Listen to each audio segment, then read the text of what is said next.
고린도전서 12장 12절부터 27절까지 말씀 함께 봉독합니다. 시작.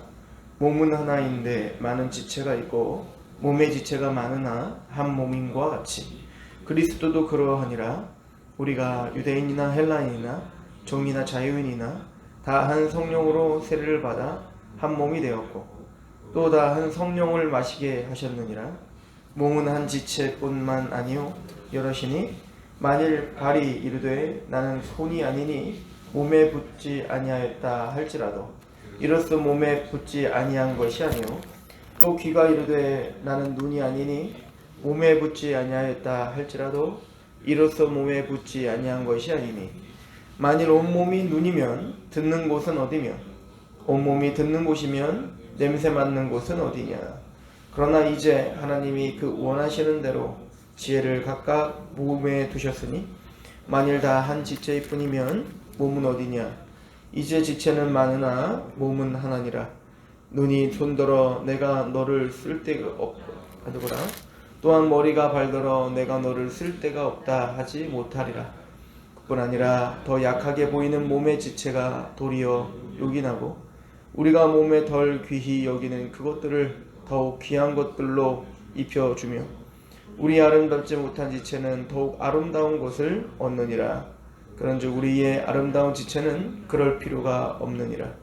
오직 하나님이 몸을 고르게 하여 부족한 지체에게 귀중함을 더하사 몸 가운데서 분쟁이 없고 오직 여러 지체가 서로 같이 돌보게 하셨느니라. 만일 한 지체가 고통을 받으면 모든 지체가 함께 고통을 받고 한 지체가 영광을 얻으면 모든 지체가 함께 즐거워하느니라. 너희는 그리스도의 몸이요 지체의 각 부분이라. 아멘. 오늘 말씀을 가만히 묵상을 하면 사도 바울이 고린도 교회에게 이 고린도전서를 쓰면서 초반에 했었던 이야기들이 이해가 되죠. 사도 바울은 자신을 소개할 때 고린도전서 1장 1절에 하나님의 뜻을 따라 그리스도 예수의 사도로 부르심을 받은 바울과 형제 소스데네는 고린도에 있는 하나님의 교회 곧 그리스도 예수 안에서 거룩하여지고 성도라 부르심을 받은 자들과 또 각처에서 우리의 주 곧 그들과 우리의 주 되신 예수 그리스도의 이름을 부르는 모든 자들에게 하나님 우리 아버지와 주 예수 그리스도로부터 은혜와 평강이 있기를 원한다. 이렇게 말씀하시죠. 사도 바울이 강조했던 것은 내가 사도된 것은 하나님의 뜻을 따라 그리스도 예수의 사도로 부름을 받았다. 이걸 굉장히 강조해요. 그리고 고린도전서를 다시 한번 쭉 묵상해서 12장까지 한번 와보시면 아시겠지만 사도 바울은 은사에 대한 이야기를 계속하고 있었습니다. 하나님이 주신 그대로 이런 말들을 계속 하고 있는 것을 볼 수가 있어요. 그리고는 사도 바울은 고린도전서 1장에 우리가 잘 아는 것처럼 우리가 그리스도 안에 있습니다 이 얘기를 하면서 4절을 보시면 고린도전서 1장 4절에 그리스도 예수 안에서 너희에게 주신 하나님의 은혜로 말미암아 내가 너희를 위하여 항상 하나님께 감사하노니 이는 너희가 그리스도 안에서 그 안에서 모든 일 곧 모든 언변과 모든 지식의 풍족함으로 그리스도의 증거가 너희 중에 견고하게 되어 너희가 모든 은사의 부족함이 없이 우리 주 예수 그리스도의 나타나심을 기다린다. 그래서 사도 바울은 고린도 교회에게 하면서 너희들에게 은사가 풍부하다. 그래서 너희들에게 언변과 모든 지식이 있다. 그 언변이라고 하는 로고스입니다. 즉 교리를 말하는 거예요. 전파된 교리, 전파된 진리, 모든 지식은 그노시스. 우리가 어제도 상고해봤죠. 이건 사실은 이제 통찰을 말하는데, 그러니까 이해된 진리 이렇게 좀 표현을 하죠. 그러니까 이미 너희들 안에 지식이 풍족하다. 너희들에게 언변이 있다. 그리고 이제 하는 얘기가 뭐냐면 지혜에 대한 이야기를 해요. 고린도서 1장에 가면 지혜에 대해서 이제 설명을 하는데 1장 17절에 그리스도께서 나를 보내심은 세례를 베풀려 하심이 아니요 오직 복음을 전하게 하려 하심이로되 말의 지혜로 하지 아니함은 그리스도의 십자가가 헛되지 않게 하려 함이다. 사도 바울은 하나님께 부름받은 사도로서 말의 지혜로 내가 너희들에게 전하지 않았다. 이걸 굉장히 강조하죠. 왜 그럼 말의 지혜로 전하지 않았죠? 십자가의 도가 멸망하는 자들에게 미련한 것이고 구원을 받는 우리에게는 하나님의 능력이 되기 때문이다. 기록된 바 내가 지혜 있는 자들의 지혜를 멸하고 총명한 자들의 총명을 폐하리라. 지혜 있는 자가 어디 있냐? 선비가 어디 있냐? 세대의 변론가가 어디 있냐? 하나님 이 세상의 지혜를 미련하게 하신 것이 아니냐? 이렇게 표현합니다. 그러니까 세상의 지혜가 예수 그리스도를 영화롭게 할 수 없고 세상의 지혜가 말의 지혜가 예수님을 증거할 수도 없다. 우리를 알게 할 수도 없다. 이걸 굉장히 강조하죠.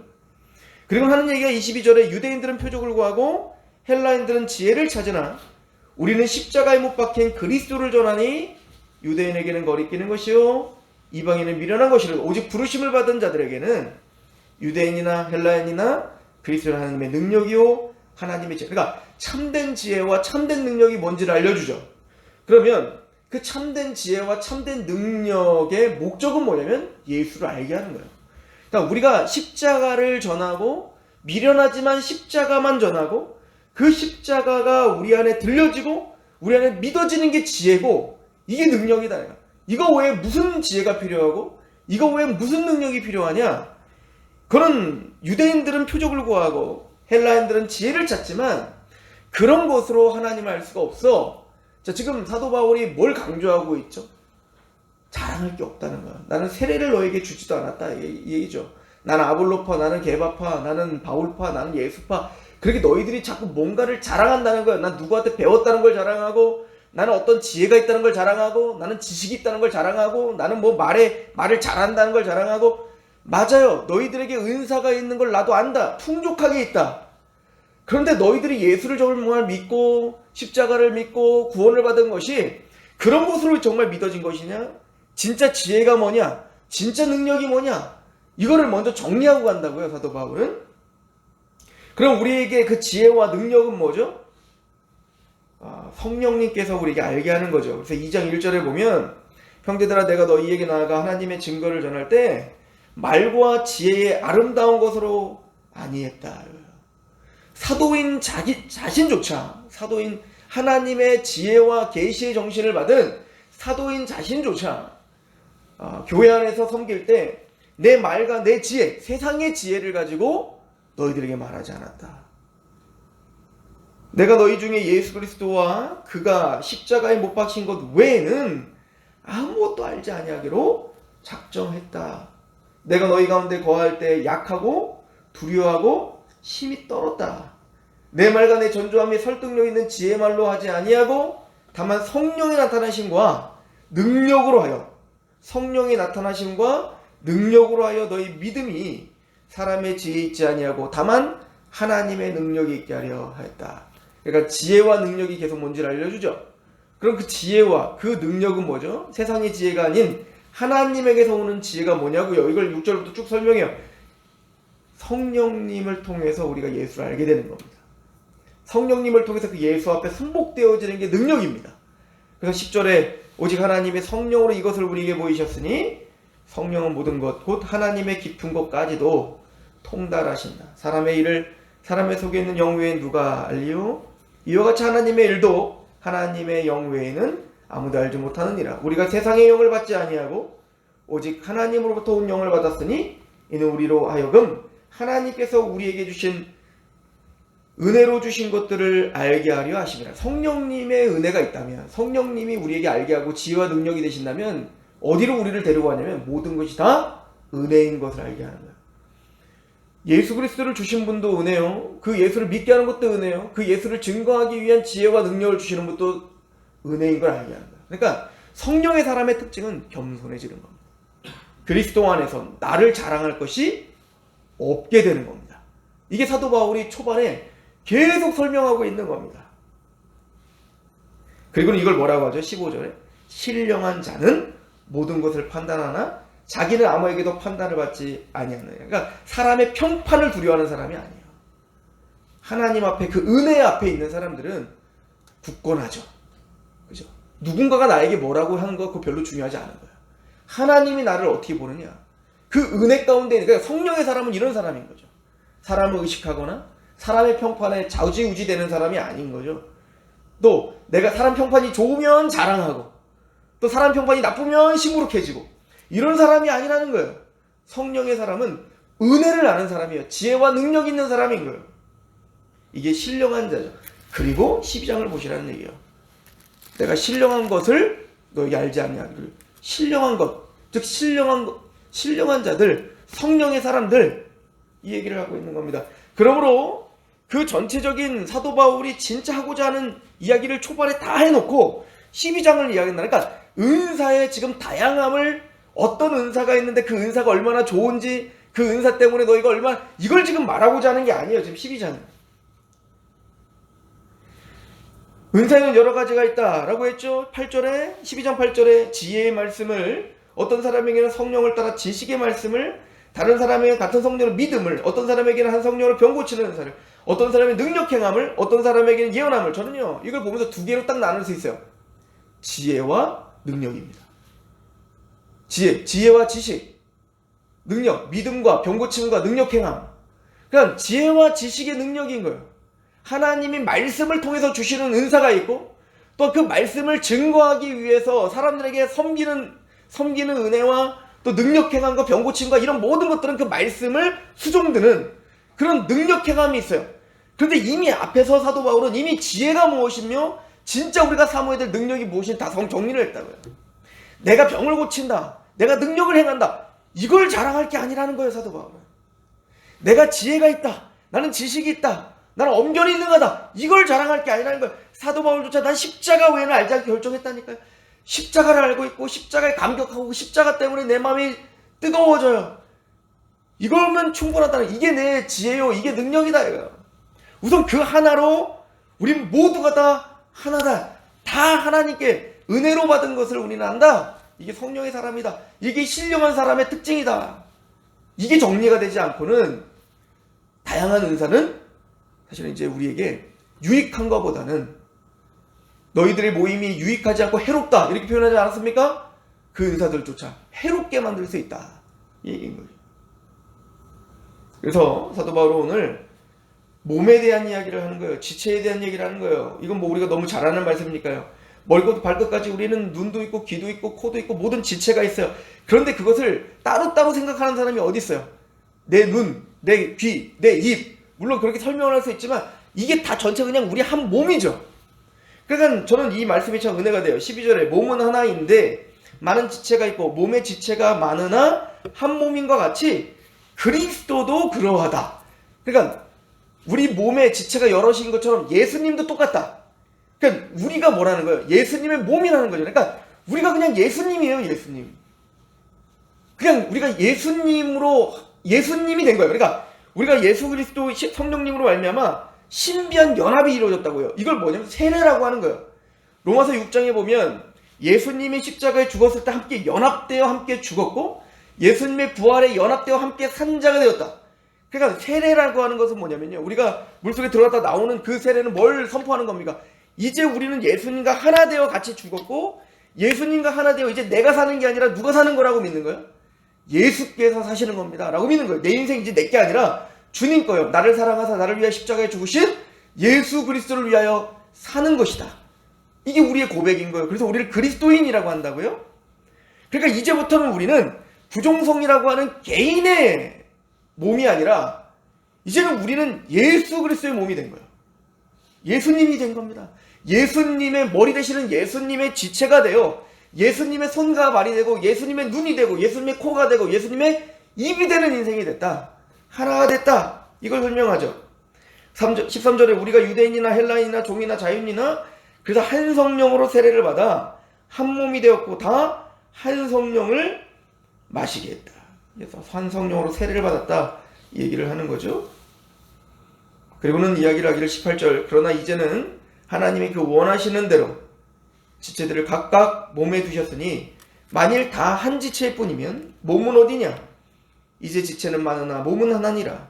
눈이 손들어 내가 너를 쓸 데가 없거나 이렇게 말할 수가 없는 겁니다. 각자의 기능이 있고 각자 섬기게 하여 몸을 고르게 하는 목적이 있다는 거죠. 그래서 22절 보세요. 그뿐 아니라 더 약하게 보이는 몸의 지체가 도리어 온욕이 나고 우리가 몸에 덜 귀히 여기는 그것들을 더욱 귀한 것으로 입혀 주며 우리 아름답지 못한 지체는 더욱 아름다운 것을 얻느니라. 그런즉 우리의 아름다운 지체는 그럴 필요가 없느니라. 오직 하나님이 몸을 고르게 하여 부족한 지체에게 귀중함을 더하사. 그러니까 우리에게 은사를 주셨고 또 우리는 보이죠. 저 사람에겐 그런 게 없는 게 보인단 말이에요. 그건 비판의 대상이 아니라 하나님이 나의 은사를 통해서 그에게 채워주라고 하는, 몸을 고르게 하는, 눈은 볼 수 있는 것을 통해서 코를 돕는 거고, 코는 냄새를 맡는 걸 통해서 눈을 돕는 거고, 입은 먹는 걸 통해서 온몸을 돕는 거잖아요. 그런 것처럼 은사가 있다는 건 자랑의 도구가 아니라 섬김의 도구고, 또 몸을 고르게 하여 함께 성장하는 도구다. 그리고 이제 이렇게 말해요. 26절인데요. 그래서 25절, 몸 가운데 분쟁이 없고 오직 여러 지체가 서로 같이 돌보게 하셨느냐. 만일 한 지체가 고통을 받으면 모든 지체가 함께 고통을 받고, 한 지체가 영광을 받으면 모든 지체가 함께 즐거워한다. 교회는 공동 운명, 공동체라는 거야. 공동 운명이에요. 그러니까 교회가 개판인데 나는 영광 받는다 이런 거 없다는 거야. 함께 평가하겠다 이거야. 같이 가겠다. 예를 들어서 눈이 잘못됐어. 그러면 저 눈이 잘못됐다가 아니라 그냥 저 사람이 뭔가 이상해 이렇게 보여지는 거죠. 그러니까 지체가 잘못되면 단순히 그 지체만 비난하는 게 아니라 그냥 그 몸 자체가 뭔가가 장애가 있구나 라고 전체가 평가를 받는 것처럼, 우리 각자의 지체, 이 사람도 저 사람도 다르고, 저 사람을 비판할 게 아니라 저 사람을 비판하고 있는 건 뭐예요? 우리 몸이 비판받고 있는 거랑 똑같다는 거예요. 공동운명체라는 겁니다. 굉장히 중요한 얘기인 거죠. 그리고 어떤 달리기를 합니다. 어떤 아이가 발에 쥐가 났어요. 그래서 넘어졌어요. 넘어졌을 때 발이 쥐가 나가지고 넘어져갖고 이제 1등을 못하게 됐습니다. 그러면은 눈은 어떻게 합니까? 입은 막 비판합니까? 야, 이 다리가 쥐난 것 때문에 우리가 저 1등을 못하네 라고 비판하겠습니까? 아니죠. 다리가 쥐가 나면 바로 모든 지체들이 다 스톱합니다. 눈은 그 아픈 다리를 보고 누가 도움이 있는가를 바라보게 하고, 입은 막 외치죠. 내가 지금 다리가 지났다 도와달라 외치고, 손은 끊임없이 다리를 주무를 수밖에 없고, 이거는 본능적인 거죠. 마찬가지로 어떤 지체가 고통을 당하면 함께 고통을 당하는 거야. 다리를 잘라버리고 1등하러 깨금발로 가는 사람이 어디 있겠습니까? 바로 주저앉아서 그 다리를 주무르는 거 아닐까요? 이게 바로 공동 운명체라는 거예요. 교회는 그런 곳이에요. 빨리 가는 게 문제가 아니라 함께 가는 게 중요하다. 예수님은 몸이 하나요 지체가 여럿인 것처럼 그리스도도 그러하다, 교회도 그러하다 이렇게 말하지 않고 뭐라고요? 그리스도도 그러하다. 우리는 그러니까 예수 그리스도의 몸을 섬기고 있는 지체일 뿐이다. 이제 중요한 이야기를 사도 바울에게 하고 있습니다. 자랑할 것이 아니라 서로 섬기며 함께 성장하며 함께 영광받으며 함께 고통받는 그러한 지체이길 소망합니다. 기도하겠습니다. 하나님 아버지, 우리에게 주시는 은사가 어떤 은사이든 부족한 것을 서로 채우고 서로 섬기며 그리스도의 몸이 고르게 성장할 수 있도록 하나님이 그 원하시는 대로 지체들의 각각 몸을 두셨음을 믿습니다. 나 혼자의 신앙의 성장, 나 혼자의 자랑이 아니라 그리스도는 몸으로 평가를 받으며 함께 고통당하며 함께 영광받는 지체들임을 기억하며 우리가 교회를 섬기며 옆에 성도들을 섬길 수 있는 마음을 허락하여 주옵소서. 예수님의 이름으로 감사하며 기도합니다.